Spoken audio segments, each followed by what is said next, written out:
The church has blessed us with 4 different perspectives of the gospel message of Jesus through the 4 different evangelists.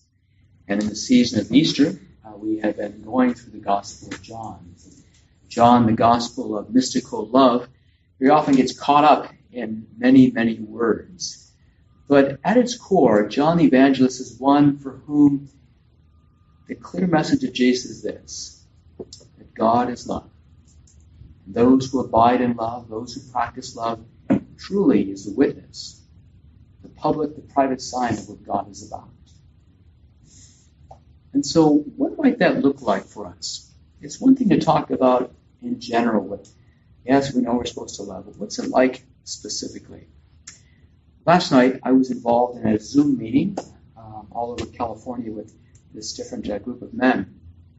And in the ensuing unfolding of the meeting, 2 men got into a disagreement.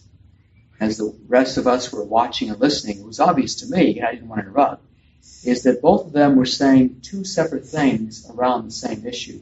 They could not hear what they were saying. The first gentleman was missing 3 particular words. If he would have said that, the other guy would have got it. But because the second man was so focused on his idea and his thoughts, he couldn't hear what the first man was saying. It didn't register because he didn't get those 3 words. Finally, we had to resolve it by saying it wasn't tabled, but that we'd ask another group of men to deal with the bigger issue. It got me thinking and preparing for today's reflection.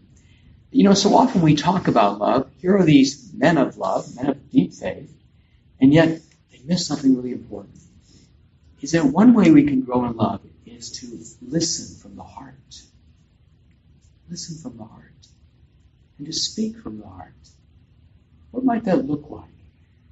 It would look like in the sense of, I want to move away from my ego of being right, my way. Because let's face it, every one of us have a perspective. That's it. It's just your perspective. None of us is 100% correct. When we listen from the heart, we can kind of create a space that's more open to allow more perspectives, a broader perspective to help us. You know as well as I do that Paul suffered from his inability to allow other people into his perspective until near the end of his life. So we have today's first reading, which is so beautiful.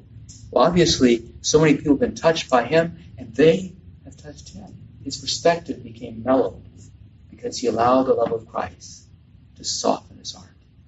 That, my friends, is why love is the core message of the gospel of Jesus. That God reminds us the message, the person of Jesus. We belong to each other.